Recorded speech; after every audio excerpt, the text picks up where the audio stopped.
Hi friends, வாங்க நம்ம channel புதுசாக பார்க்குறவங்க லைக் பண்ணுங்கள், சப்ஸ்கிரைப் பண்ணுங்கள். இன்றைக்கி வந்து கோபி மஞ்சூரியன் எப்படி செய்கிறது தான் நம்ம பார்க்க போகிறோம். ஃபஸ்ட்டு வந்து காலிஃப்ளவர் வந்து போட்டுக்கலாம். தண்ணி ஊற்றிக்கணும் கொஞ்சோண்டு. ஏன் தண்ணியில் கொதிக்க வைக்கிறேன்னா, புழுனா இருக்கும், குட்டி குட்டி புழுனா அதெல்லாம் செத்து போடுன்னு சொல்லிட்டு தண்ணியில் கொதிக்க வைக்கிறோம். கொஞ்சம் மஞ்சத்தூள் போட்டுக்கிறேன். மஞ்சத்தூள் போட்டால் புழுவெல்லாம் ஈஸியாக செத்து போயிடும். உப்பும் போட்டுக்கிறேன். எனக்கு தெரிஞ்சதை நான் செய்கிறேன் ஃப்ரெண்ட்ஸ். தண்ணியில் நல்லா கொதிக்கிட்டோம். அந்த மஞ்சத்தூள் வந்து கிளறி விட்டுக்கலாம். அப்போ தான் ஃபுல்லாக தண்ணி ஃபுல்லாக ஸ்ப்ரெட் ஆகும். தண்ணி கொதித்து வரும்போது நம்ம திறந்துக்கலாம். இப்போ மூடி வச்சிடலாம். அவள் தான் தண்ணி கொதித்து வந்துருச்சு. கொதித்து வந்தோடனே எடுத்துடலாம். லைட்டாக கை சுட்டுருச்சு. அப்புறமா ஒரு பிளேட்டில் வந்து எடுத்து வச்சுக்கலாம். இதெல்லாம் மெதுவாக எடுத்து வச்சுக்கிறேன் நான். இதெல்லாம் ஒன்று ஒன்றா பார்த்து எடுத்து வைங்க. சூடாக இருக்குது, புழு செத்துருச்சான்னு பார்த்து எடுத்து வைங்க. ஏன்னா குட்டி குட்டியோண்டு பச்சை கலரில் உள்ள புழு இருக்கும். எடுத்து வச்சுக்கோங்க எல்லாத்தையும்.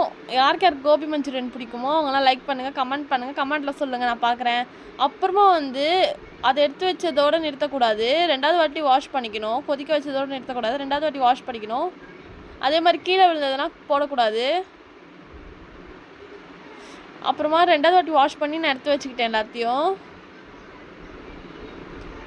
நல்லா வாஷ் பண்ணிக்கோங்க. 2 டைம்ஸ் வாஷ் பண்ணிக்கோங்க கோபி மஞ்சூரியன். நெக்ஸ்ட் வந்து கோபி மஞ்சூரியன் எப்படி செய்ய போகிறது பார்க்கலாம் வாங்க. ஒரு கடாயில் வந்து ஒரு கிண்ணத்தில் வந்து மிளகாத்தூள் போட்டுக்கலாம்.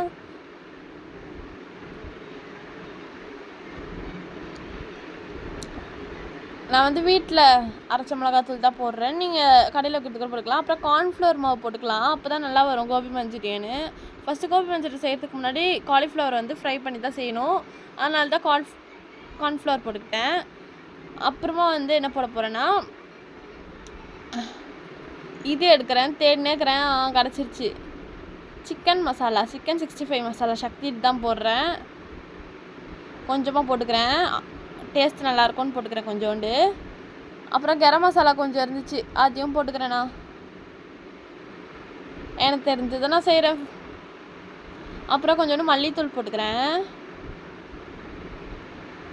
அவ்வளோதான், போட்டுக்கிட்டேன் மசாலாஸ்னால். அப்புறம் கொஞ்சோண்டு ஃபுட் கலர் சேர்த்துக்கிறேன்.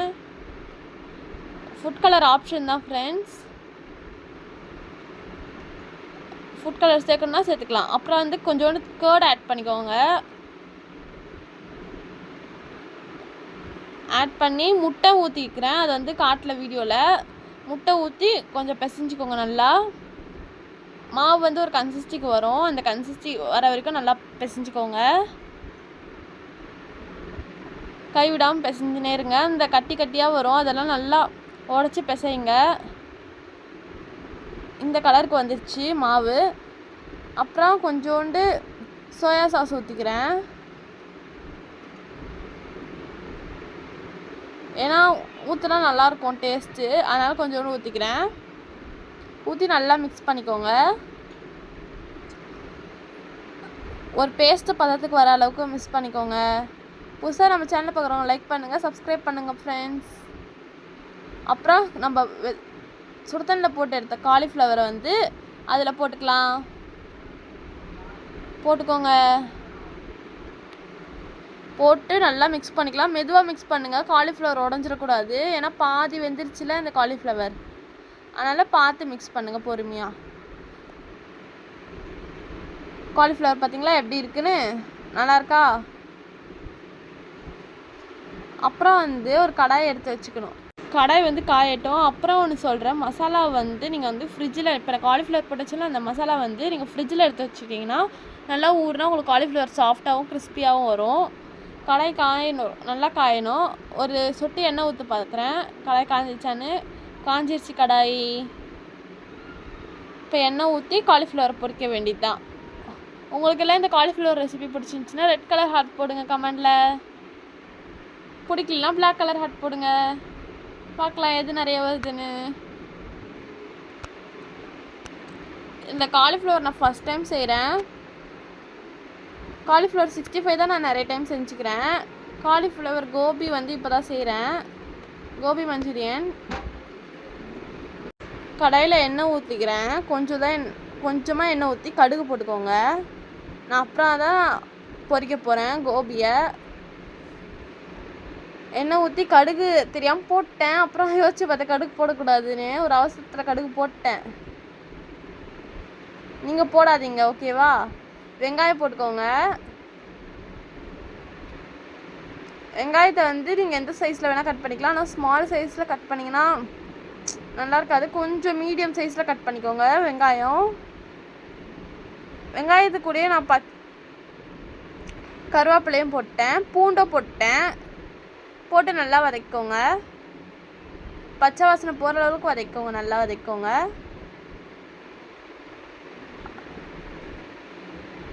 அப்புறம் வெங்காயம் வந்து ஓரளவுக்கு வெந்துருச்சு. அப்புறம் உப்பு லைட்டாக சேர்த்துக்கிறேன். உப்பு சேர்த்தா வெங்காயம் வந்து சீக்கிரம் வெந்துடும் அப்படின்னு சொல்லிதுனால சீக்கிரம் உப்பு மட்டும் சேர்த்துக்கிறேன். கொஞ்சமாக சேர்த்துக்கிறேன், நிறைய சேர்க்கல. ஏன்னா காலிஃப்ளவரில் உப்பு போட்டுக்கிறேன்ல, அதனால் கொஞ்சமாக இதில் சேர்த்துக்கிட்டேன். எனக்கு எப்போதும் குக்கிங்கில் வந்து உப்பு தான் அதிகமாகும். அதனால் உப்பு மட்டும் நான் சொல்கிற அளவுக்கு சேர்க்காதீங்க. இன்னும் கொஞ்சம் நல்லா வதக்கிக்கோங்க. அவ்வளோதான், வெங்காயம் லைட் ப்ரௌனில் வந்துருச்சு. அப்புறம் க்ரீன் சாஸ் ஊற்றிக்கலாம். கொஞ்சமாக க்ரீன் சாஸ் ஊற்றிக்கோங்க.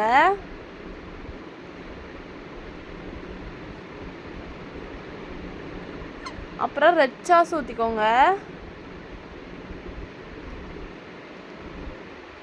ரெட் சாஸ் கொஞ்சமாக ஊற்றிக்கிறேன். ஏன்னா டொமேட்டோ சாஸ் ஊற்ற போகிறேன்ல, அதனால கொஞ்சமாக ரெட் சாஸ் ஊற்றிக்கிறேன். எனக்கு உங்களுக்கு இதில் என்ன சாஸ் பிடிக்கும் சொல்லுங்கள். எனக்கு டொமேட்டோ சாஸ் தான் ஃப்ரெண்ட்ஸ் பிடிக்கும். அப்புறம் டொமேட்டோ சாஸ் கொஞ்சம் ஊற்றிக்கிறேன். கொஞ்சம் நிறைய ஊற்றிக்கிறேன், ஏன்னா எனக்கு அது ரொம்ப பிடிக்கும். உங்களுக்கு என்ன சாஸ் பிடிக்குமோ அது நிறைய ஊற்றிக்கோங்க. அப்புறம் சோயா சாஸ் அது கொஞ்சம் ஊற்றிக்கோங்க. ஊற்றிக்கிட்டு எப்படி அழகாக பபுள் பபுளாக வருது பாருங்கள். பார்க்கவே அவ்வளோ க்யூட்டாக நல்லாயிருக்கு பாருங்கள். இப்போ வந்து கொஞ்சம் கிளறிக்கலாம். அந்த சாஸ்லாம் ஊற்றணும்ல, கிளறிக்கலாம். பார்க்கவே நல்லா இருக்குல்ல கலரு. கொஞ்சம் கிளறி விட்டுக்கலாம். இந்த டைமில் நம்ம என்ன போட போகிறோன்னா, வீட்டில் அரிஞ்சு வச்ச குடமிளகா தான் போட போகிறோம். குடமிளகா போடுறதுக்கு முன்னாடி வெங்காயம் போட்டுடலாம், ஓகேவா? வெங்காயம் வந்து கொஞ்சம் நீட்டாக அரிஞ்சிக்கோங்க. ஏன் ஃபஸ்ட்டு வெங்காயம் போட்டிங்களே அப்படின்னு கேட்டிங்க. ஃபஸ்ட்டு போட்டது வந்து எண்ணெயில் வதங்கிடும். இது வந்து அப்படியே வதங்கி காலிஃப்ளவர் கோபி கூட சாப்பிட சூப்பராக இருக்கும். நல்லா வதக்கி விட்டுக்கோங்க. அப்புறமா இது போட்டுக்கலாம், குடமிளகாய் போட்டுட்டு அதையும் ஒரு வதக்கி விட்டுருங்க. அது நல்லா குக் ஆகணும், அந்த மாதிரி வதக்கிக்கோங்க. பார்க்க நல்லா இருக்கா? இதே மாதிரி உங்களுக்கு குக்கிங் வீடியோஸ் எதனா வேணும்னா கமெண்ட் பண்ணுங்கள். அவ்வளோதான். இப்போ வந்து நான் காலிஃப்ளவர் பொரிக்க வந்துட்டேன். எண்ணெய் வந்து ஊற்றிக்கிறேன். அது ஒரு பக்கம் வெந்திருக்கட்டும். இப்போ காலிஃப்ளவர் பொரிக்க வந்துட்டேன். இப்போ நான் எண்ணெய் வந்து நல்லா காயணும். அதுக்கு ரொம்ப எண்ணெய் காய வச்சிடாதீங்க. டெஸ்டிங்க்கு எதனா ஒரு குட்டியோண்டு பீஸ் மட்டும் போட்டு பாருங்கள். நான் முழு பீஸே போட்டேன். எண்ணெய் காஞ்சிருச்சு, எனக்கு தெரிஞ்சிச்சு, அதனால் போட்டேன். ஒன்றுனா மெதுவாக போடுங்க, எண்ணெயில் தெரிச்சிரும். பார்த்து ஒன்றுனா மெதுவாக போட்டுக்கோங்க. ஒவ்வொரு காலிஃப்ளவர் பீஸாக போடுங்க. யாருக்கு யார் காலிஃப்ளவர் ரொம்ப பிடிக்கும் அவங்க இந்த ரெசிபியை கண்டிப்பாக ட்ரை பண்ணி பாருங்கள். ஒன்றுனா அழகாக போட்டுக்கலாம். ஏன்னா மேலே எண்ணெய் தெரிக்கும், ரொம்ப ஹீட்டாக இருக்குது எண்ணெய் வேறு. அப்புறமா லைட்டாக இப்படின்னு திருப்பி போட்டுருங்க. அப்போ தான் சமமாக வேகும் காலிஃப்ளவரு.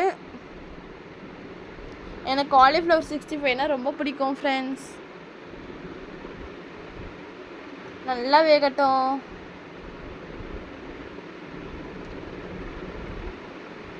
நல்லா கொஞ்சம் லைட் ப்ரௌனாக ஆகணும், ரெட்டிஷாகவும் ஆகலாம். லைட் ப்ரௌன் கலரில் வந்திருந்தால் ரெட்டிஷாக ஆகணும்.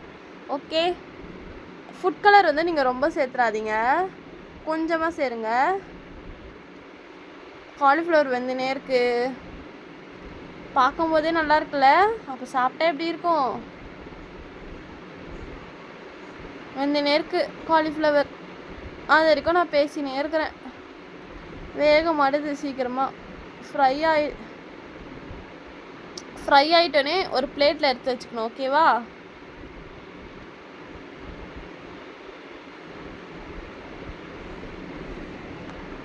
பாதி பேரோட கேள்வி என்னென்னா, எங்களுக்கெல்லாம் என்ன தெரியாதா, நீ புதுசாக சொல்லித்தரேன்னு அப்படின்னு சொல்லுவீங்க. இது வந்து என்ன மாதிரி சின்ன பசங்களும் கற்றுக்கலாம், பேச்சுலர்ஸும் கற்றுக்கலாம். பாதி பேருக்கு தெரியாத இருக்கும்ல, அவங்களுக்காக தான் இந்த வீடியோ. காலிஃப்ளவர் நல்லா ஃப்ரை ஆகட்டும். ஆனால் சின்ன பசங்க செய்யும்போது கொஞ்சம் கேர்ஃபுல்லாக செய்யுங்க, எண்ணெய்லாம் வெடிச்சிரும். காலிஃப்ளவர் வந்து நல்லா ப்ரௌன் ஷேடில் வரணும். நல்லா ப்ரௌன் ஷேடில் வந்துடுச்சா, எடுத்து ஒரு பிளேட்டில் ட்ரான்ஸ்போர்ட் பண்ணிக்கலாம். ஒன்றுன்னா பொறுமையாக பார்த்து எடுங்க, எடுத்து வச்சுக்கோங்க. எனக்கே என்ன தெரிச்சிச்சு மேலாம், பார்த்து எடுக்கிறேன் நானே. பார்த்து ஒன்று ஒன்றா எடுத்து வச்சுக்கோங்க. இதோ எடுத்து வச்சிட்டேன்னா பிளேட்டில். இப்போ என்ன பண்ண போகிறோன்னா, அதே எண்ணெயை நல்லா காய வச்சுட்டு, காஞ்சிருச்சு எண்ணெய், காலிஃப்ளவர்ஸ் கொஞ்சம் கொஞ்சம் அழகாக தூவி விட்டுட்டேன். தூவி விட்டுட்டு அதே மாதிரி பொரிஞ்சு வரணும்.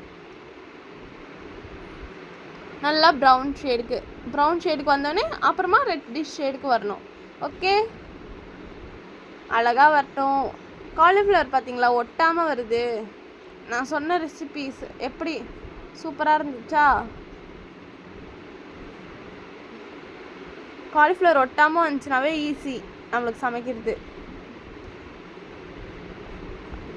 அவள்தான் ரெட் கலரில் வந்துருச்சு. நான் செய்கிறதுல உங்களுக்கு 2 பெனிஃபிட்டு. நீங்கள் வந்து ஃபஸ்ட்டு 65ஆகவும் சாப்பிட்டுக்கலாம், இதை இல்லைன்னா மஞ்சூரியனாகவும் சாப்பிட்டுக்கலாம், கோபி மஞ்சூரியனாகவும். உங்களுக்கு எது பிடிக்குமோ சாப்பிட்டுக்கலாம். அப்புறம் இது வந்து பார்த்தா நல்லா குக் ஆகிட்டுருக்கு. அப்புறம் ஒரு கிளறி பார்த்தேன், நல்லா தான் குக் ஆகிடுச்சு. அப்புறம் அதில் கோபி எல்லாம் போட்டுக்கலாம். போட்டு ஒரு கிளறிடலாம். எனக்கு 65 தாங்க பிடிக்கும். உங்களுக்கு என்ன பிடிக்கும்? காலிஃப்ளவர் கோபி மஞ்சூரியன் செஞ்சு சாப்பிட பிடிக்குமா, இல்லை 65 சாப்பிட பிடிக்குமா? இது வந்து நெய் சோறுக்கு சூப்பராக இருக்கும். எங்கள் அம்மா வந்து நெய் சாப்பாடு செஞ்சாங்க, அதுக்கு நல்லா இருந்துச்சு இது. அதே மாதிரி நெய் சாப்பாடு வந்து எங்கள் அம்மா செஞ்சது வந்து அப்லோட் பண்ணுறோம் நாங்கள் நெக்ஸ்ட் வீடியோவில் அப்லோட் பண்ணுறோம். ஏன் இவ குத்துறானே பார்க்குறீங்களா? குத்தலைங்க, கடாயை விட்டு வெளியே வரப்போது சொல்லிட்டு லைட்டாக உடச்சி எடுக்கிறேன், உள்ளே மசாலாஸ் இறங்கட்டோன்னு. எனக்கு இந்த காலிஃப்ளவர் ரொம்பவே பிடிச்சிருந்துச்சி. காலிஃப்ளவர் கோபி செஞ்சது. காலிஃப்ளவர் 65 நிறைய வாட்டி செஞ்சுக்கிறேன்னு சொன்னேன்ல, இது ஃபஸ்ட் டைம் நல்லா தான் வந்துச்சு. அதுவும் கீ ரைஸ்க்கு சூப்பராகவே வந்துச்சு. கீ ரைஸ் ரெசிபி வேணும்னா கமெண்ட்டில் சொல்லுங்கள், அதையும் அப்லோட் பண்ணிடலாம். இது பார்க்கவே நல்லா இருக்குல்ல? இது வந்து நான் செஞ்ச என்னோட ஸ்பெஷல் ரெசிபி.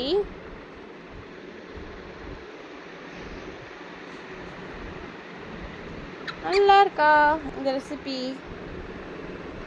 புதுசாக பார்க்குறவங்க நம்ம சேனலை சப்ஸ்கிரைப் பண்ணிட்டு பாருங்கள், லைக்கும் பண்ணுங்கள், ஷேர் பண்ணுங்கள், எல்லாருக்கும் தெரியாதவங்களும் தெரிஞ்சுக்கிட்டோம். இந்த ரெசிபி நல்லா கிளறி விட்டுக்கலாம். நல்லா இருக்குல்ல? டேஸ்ட்டும் பார்க்கவும் நல்லாயிருக்கு. அப்போ டேஸ்ட் எப்படி இருக்க போது தெரில, எனக்கு ரொம்ப எக்ஸைட்டிங்காக இருக்குது. இதை வந்து கீ ரைஸ் காம்பினேஷன் சூப்பராக இருந்துச்சு. நல்லா கிண்டி விட்டுனே இருக்கலாம். ஓகே, இப்போ ரெடின்னு நினைக்கிறேன். தட்டு எடுத்துனாரு தான் போனேன். ஆனால் இது பார்க்கவே சூப்பராக இருக்குது ஃப்ரெண்ட்ஸ். சாப்பிட்டா எப்படி இருக்குன்னு தெரில, சாப்பிட தான் ஆர்வமாக இருக்கிறேன். லன்ச் டைம் வந்தோடனே சாப்பிட்றலாம். நீங்களும் வாங்க சாப்பிட. அதே மாதிரி நம்ம சேனல் சப்போர்ட் பண்ணுங்கள் ஃப்ரெண்ட்ஸ். எல்லாம் பார்த்துட்டு லைக்கே போட மாட்டேறீங்க. இதை வந்து லைட்டாக கிளறி விட்டுக்கிறேன். அடி பிடிக்கிற மாதிரி இருந்துச்சுன்னா கிளறி விட்டுனே இருங்க, ஓகேவா? அப்போ தான் நல்லாயிருக்கும்.